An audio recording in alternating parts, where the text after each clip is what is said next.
Good evening, people. Welcome to In the North Bank. This is a special edition.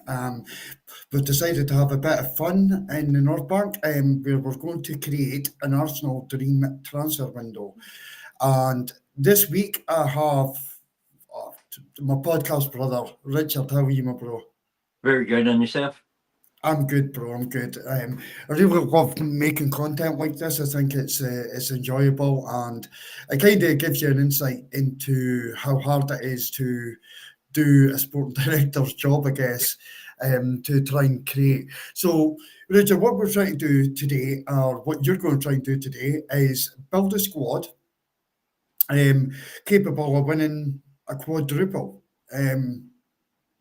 And take on some of the issues that Arsenal have had. So, without further ado, let's explain a little bit more of what we're looking for. It's a 25-man squad that we're looking for. It consists of 3 goalkeepers and then 2 players in every position. That'll take us up to 23 players, and Richard at the end will then promote 2 academy players into the 25-man squad. Are you good to go, Richard? Yeah, I'm very good. Thank you. To go. I'm ready and raring. Right, perfect. Right, without further ado, let's go on to your player sales. Now, the player sales, we've got 2 columns here. One is the transfer valuation of the transfer mark on the left-hand side, and on the right-hand side is Richard's valuation of these players. So, Richard, would you want to kick off why you're selling these players and give a reason why? Yeah. First off, we'll go with Carl Hyde. He's been a good servant, but I just don't think he'll challenge Raya, and that's what we need. We need a number 2 to put pressure to keep Raya's performances at a reasonable level. Next on my list is Zinchenko. Love the guy. He's versatile, but injury prone, and availability is the biggest requirement in this club.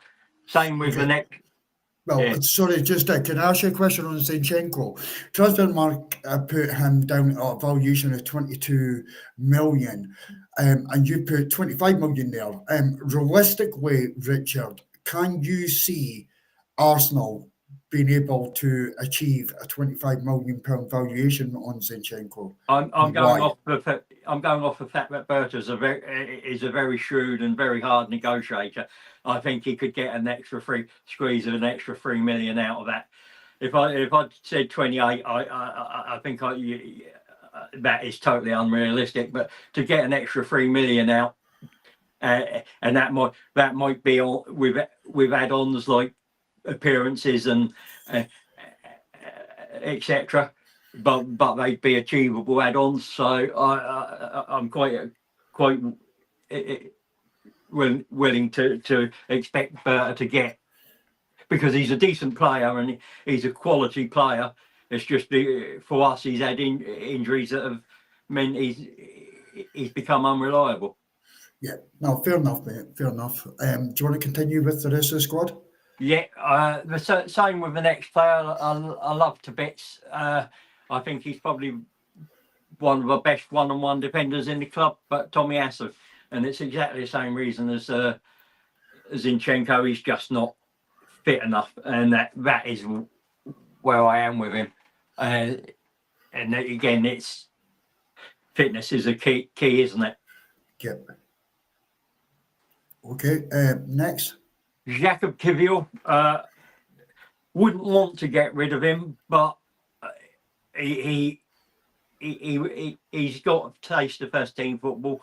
And if he pushes for a move, he'd be. I'd happily let him go, because I'm not going to keep a player against his will. Yeah. No, absolutely. I think that the 28 million, if I'm being honest, I actually think he's worth more than that, but it probably is realistic. But I think he's a top-class defender, and he's really proven it since he's came in for Gabriel. Give him game time, and a good run of games, and he's came up a level. I wouldn't say as good as Gabriel, far from it, but certainly came in and done a massive job. So I do think that 28 million that you've got is very realistic. Sorry, I've just noticed an error on the next one. Pablo Vieira. It should be Fabio, yeah. Fabio Vieira. Again, do you think why are you getting rid of him? Uh, I just don't think he has the physicality. Technically wise, he is fantastic and brilliant, but he is quite slight and slender, and he's pushed over and off the ball, and he struggled with the physicality of the league. So for that reason, and I'm going to be quite well stocked in with midfield options. Yeah. Okay. Just go through the rest of them. Yeah, then it's Sambi Lokonga. He was on his way out anyway. He's on loan. No room in the squad. Not good enough. Then it's Nuno Reece Nelson. He's injury prone. He's not taking his chance when he's been here. So unfortunately, I'd have to go. And again, I've put him a little bit higher than the what transfer market has, but I'm looking at an English club and putting English tax on it a little bit. Okay. Next one's very interesting. Just explain why and why you've came to that valuation. I've got a winger coming in, so I'm going to need a winger going out, and it's either him or Martinelli. He's slightly older, and he's coming up out of contract as well. So he'd be my first one out the door on age basis, and that valuation, I think the Saudi club could quite willingly play it. He's got the quality. He's scored the goals. He's useful and well worth every penny. And again, I reckon Berta could squeeze that type of money out. Yeah. Okay. Then it's Marquinhos. Brought in, he was supposed to be next big thing from Brazil, but never. He suffered from Pepe syndrome, stuck out on the right, and it never really worked for him. Loaned out, it's never really worked for him. So just get rid of. And again, I think that's a little low on his transfer. So I think we could squeeze out a couple more million. Again, it might have to be with add-ons and bits, but it's quite reasonable to get that. Nuno Tavares bought in, didn't work out. Thank you. And again, that value represents a salon fee in there. We got a 25% salon fee, so I expect him to go back to Lazio and Lazio to sell him on, and that would be the total figure we'd get. Then we've got Gabriel Jesus. Well, we no doubt he's quality, but unfortunately he's just not. He's just had two cruciate ligaments. He's coming to the upper age limit, and we need bodies in a striker that's going to be reliable and to do a job for us. Yeah. That reason, get rid of him, and I'll put him at 25 to 30 mil. Yeah. Again, the Saudi club will probably pay that quite willingly for him. Then we'll come to 4 players that are going to leave the club on either free transfers or the end of their loans. Would you not keep Neto or Sterling at the club? No, Neto wasn't good enough to displace Raya in the cup in the FA Cup. He was cup tied in the Carabao Cup, which is fair enough, and he didn't do enough when given a chance. So it's thank you for providing backup. But away you go. And Sterling has showed glimpses, but not consistently enough for me to warrant taking him back on. We need a similar output to Saka on the left hand side, and I think I've got a player to do that. And the last two are Kieran Tierney and Jorginho. Both are they're already left. They've signed pre-contracts. There is one in here that's not been mentioned, but you've not mentioned Thomas Partey, who's also on a free transfer. So take it that you're just doing the assumption that we're going to give him a new contract. Yeah, I would be doing all I can to give him 2 years, whatever format, and reasonable terms and conditions that suit both him and us. What was your total player sales, Richard? 224 I had it at. 224 mil. Right, okay. Yeah, so that's in euros. So is that euros? Right, okay. Yes. You have to be awkward, don't you? Well, yeah, I think it works out about 160 something in pounds. Pounds, yeah. Right. Okay. I'm also giving you a £300 million war chest. So we'll jump on to the next one, which is the first player you're going to sign. John Garcia. Do you want to explain the reason behind it? Well, distribution-wise, amazing. There's a Real Madrid game.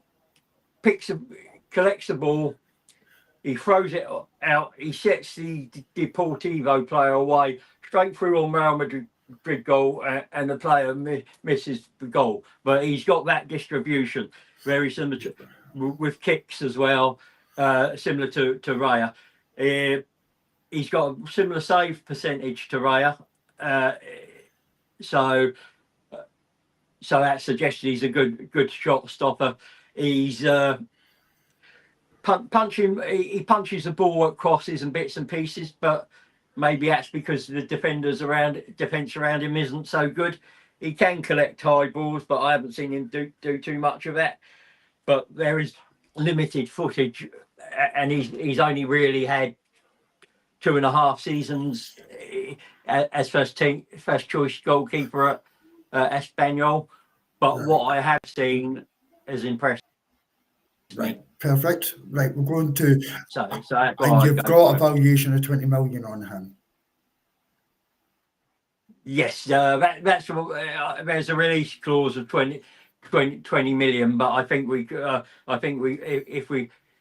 might be able to do a deal slightly lower, right, if we're lucky. And Berta is known at haggling, so again that's why I put him at slightly lower than he has. Right, perfect. Okay, we'll go to the next one.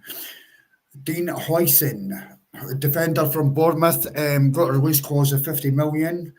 Do you want to give your reasons for this? Yeah, well, that release clause is payable in 3 instalments, which is fantastic.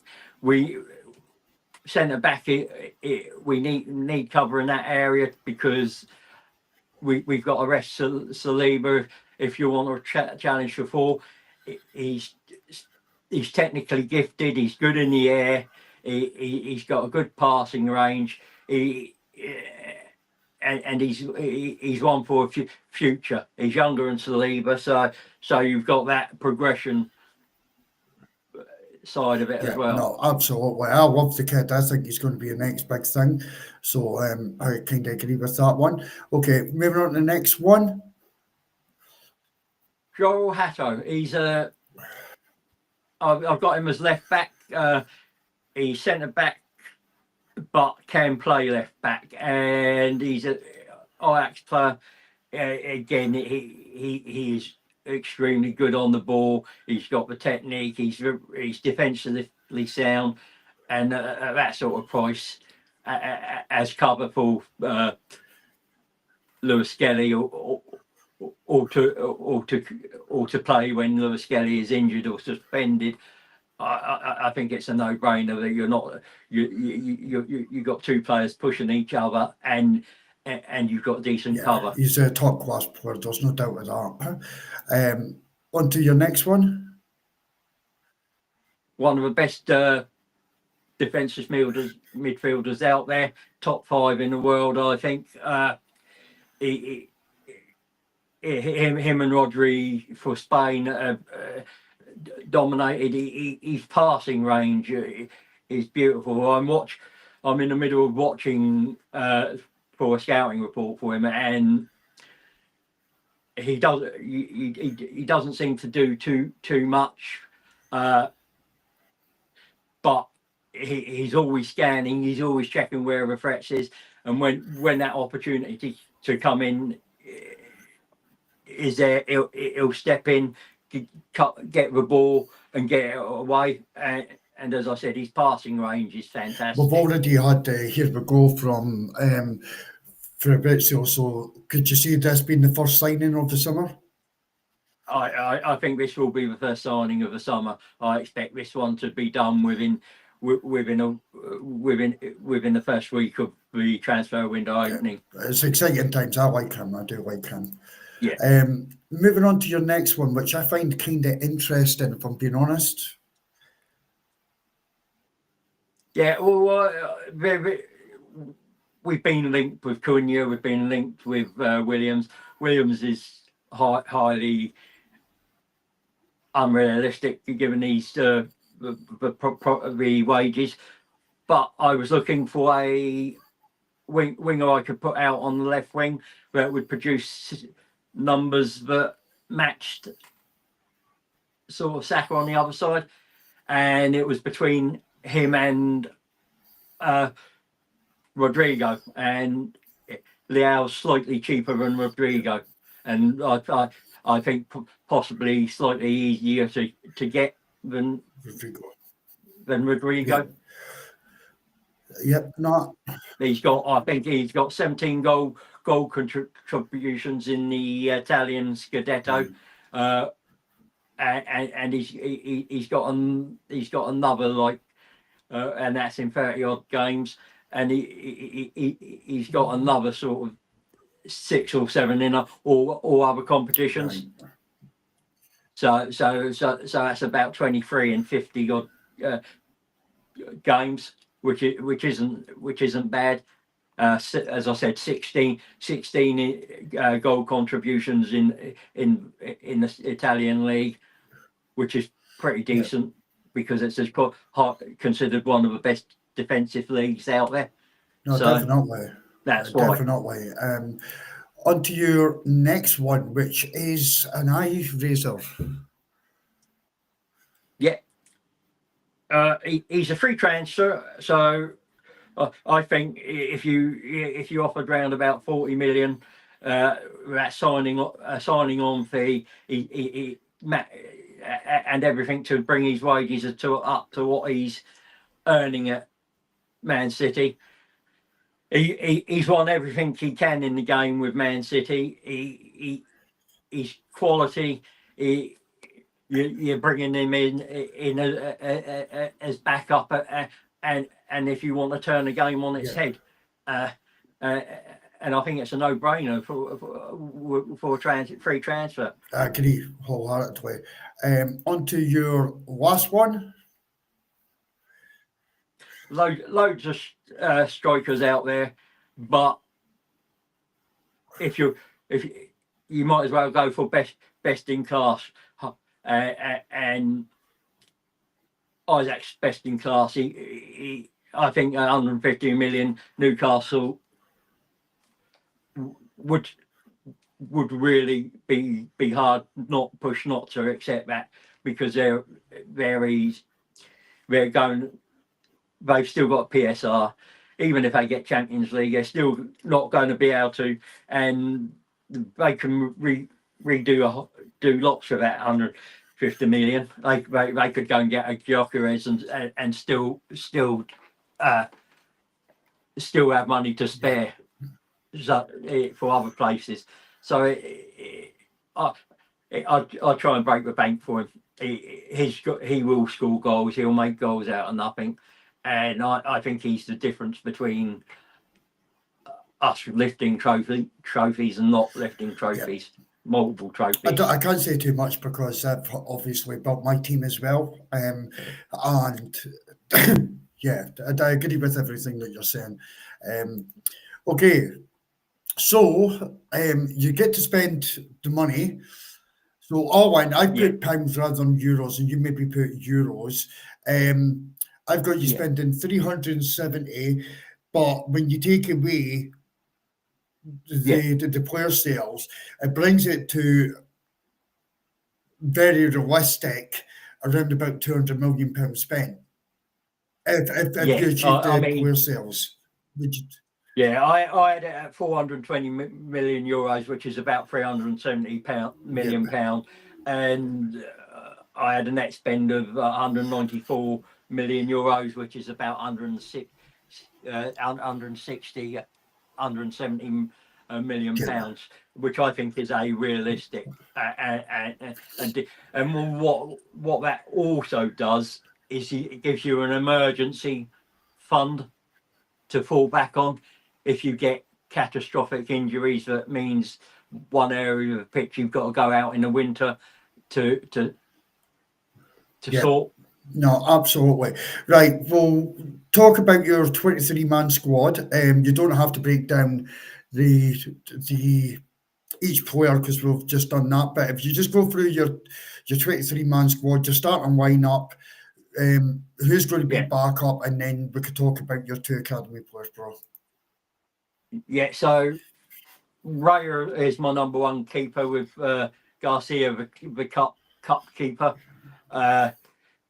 Then I have Timber and White. I think at the moment Timber's number 1, White comes in. Then it's Saliba with Huijsen backing him up. Then it's Gabriel with Calafiori backing him up. And then it's Skelly with Hato backing him up. Then I've got Zubamendi with Partey backing him up. I've got Royce with Marino backing him up. I've got Odegaard with De Bruyne backing him up. I've got Saka with Nwaneri backing him up. I've got Isak with Havertz backing him up. And then I've got Leao with Martinelli backing him up. Unbelievable squad director. So that's 22. So who's your 3rd goalkeeper and who's your 2 academy players? So I've got Tommy Setford. There was a choice of 3, really. It was either Tommy Setford, Alexi Rojas, or Jack Porter, and I went with Setford. I think we probably won't keep Rojas on, and Jack Porter would be the academy keeper. But and then for my 2 coming up, Max Stallman. We've heard all about him. We know Arteta likes him, and I think in cup competitions he would get a go, run out in cup competitions and you could rest Odegaard and have De Bruyne on the bench, or you could have Odegaard on the bench and rest De Bruyne, depending on what other competitions you got in that week. So it allows rest in that area. And then the last one is, again, there's a load to choose from, but I've gone for Butler Adeji, third striker. You could rest Isak or Havertz in the cup in the Carabao Cup early rounds if you get a decent draws, and against the lesser teams, and allow Butler Adeji to get a bit of experience. 100%. Richard, I would be delighted if that was Arsenal squad going into next season, and I believe that would compete on every level, every competition, and we would have the ability. So, first and foremost, thank you so much. Viewers, if you agree or disagree with Richard, like please leave a comment on the podcast. Let's have your thoughts and your dream squad. But Richard, I really appreciate your time today, and thank you so much for doing this, bro. No, thank you. I've enjoyed it. It was fun building a list that I thought could win the quad. Yeah, I think next up is going to be Max for recording. I'm going to go last, but what I will do is, once I go last, I'm going to compare my team to Richard's team at the end. I've not seen other people's yet. I know Max's, but I want to, me and Richard's compare, but I will do that in the very, very last podcast. Guys, thanks for watching in the North Bank. We're getting closer to our target. Please jump over to YouTube, press like, hit the sub, just give us a sub. We're getting so close to it, and we're going to keep putting content out the whole entire summer for you guys, just while it's quiet, etc. So please do get involved. But until next time, Richard, I appreciate you, bro, and thanks for your effort. No, thank you. I've enjoyed Okay, it. thanks again. Big up, guys.